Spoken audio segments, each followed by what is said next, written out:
ಶಂಕರಾಚಾರ್ಯ ಮಠಗಳೇ ವಿರೋಧ ಮಾಡಿವೆ. ಇದೊಂದು ಬಹುದೊಡ್ಡ ಅಸ್ತ್ರವಾಗಿ ಈಗ ಕಾಂಗ್ರೆಸ್ನ ನಾಯಕರುಗಳಿಗೆ ಸಿಗ್ತಾ ಇದೆ.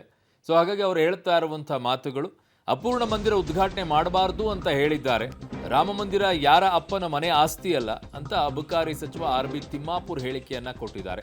ಧರ್ಮವನ್ನ ರಾಜಕೀಯ ಬೆರೆಸಿದ ದೇಶಗಳು ದಿವಾಳಿ ಆಗಿಬಿಟ್ಟಿವೆ. ಸೊ ಧರ್ಮ ರಾಜಕೀಯ ಬಳಸಿ ಕುಟಿಲ ತಂತ್ರಗಳಿಂದ ಮೋದಿ ಪ್ರಧಾನಿಯಾಗಿದ್ದಾರೆ ಅಂತ ಅಬಕಾರಿ ಸಚಿವ RB ತಿಮ್ಮಾಪುರ್ ಅವರು ವಾಗ್ದಾಳಿಯನ್ನ ಮಾಡಿದ್ದಾರೆ.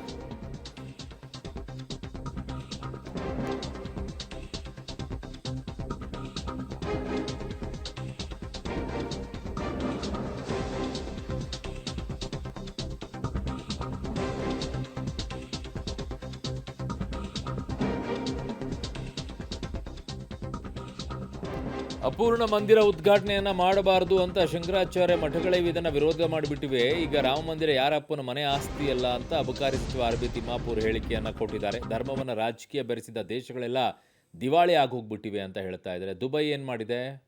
ಧರ್ಮ ಇಲ್ವಾ? ಬೇರೆ ಬೇರೆ ದೇಶಗಳೇನಾಗಿವೆ? ಯಾಕೆ ಧರ್ಮಗಳಿಲ್ವೇ ಇಲ್ವಾ ಅಲ್ಲಿ? ಚೆನ್ನಾಗಿದೆ.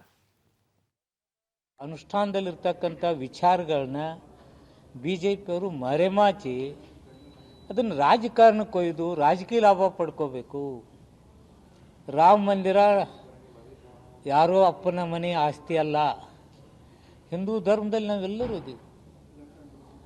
ಯಾವತ್ತೂ ಧರ್ಮವನ್ನು ರಾಜಕೀಯವಾಗಿ ಬಳಸ್ಕೊಂಡಿದ್ದಾವೆ. ಯಾವ್ಯಾವ ದೇಶಗಳು ರಾಜಕೀಯವಾಗಿ ಬಳಸ್ಕೊಂಡಿದ್ದಾವೆ ಆ ದೇಶ ದಿವಾಳಿ ಅಂತ ಸಾಗಿದೆ. ಯಾವ ದೇಶಗಳು ಈ ಧರ್ಮವನ್ನು ರಾಜಕಾರಣದಲ್ಲಿ ಸೇರಿಸಿದ್ರೋ ಆ ದೇಶಗಳಿಗೆ ಯಾವತ್ತೂ ಅಭಿವೃದ್ಧಿ ಮತ್ತೊಂದು ಆಗಲಾರದೆ ಭಾವನಾತ್ಮಕವಾಗಿ ರಾಜಕಾರಣ ತಾವು ಅದರ ಲಾಭ ಪಡ್ಕೊಳ್ತಕ್ಕಂಥ ವಿಚಾರದಲ್ಲಿ ಸನ್ಮಾನ್ಯ ಶ್ರೀಯುತ ಮೋದಿ ಸಾಹೇಬರು ಇಂತಹ ಕುಟಿಲ ತಂತ್ರಗಳಿಂದ ಮಾತ್ರ ಇವರು ಪ್ರಧಾನಿ ಆದದ್ದೇ ವಿನಃ ಇವರು ಮತ್ತೊಂದಿಲ್ಲ. ಮಠಾಧಿಪತಿಗಳ ಮಾತನ್ನು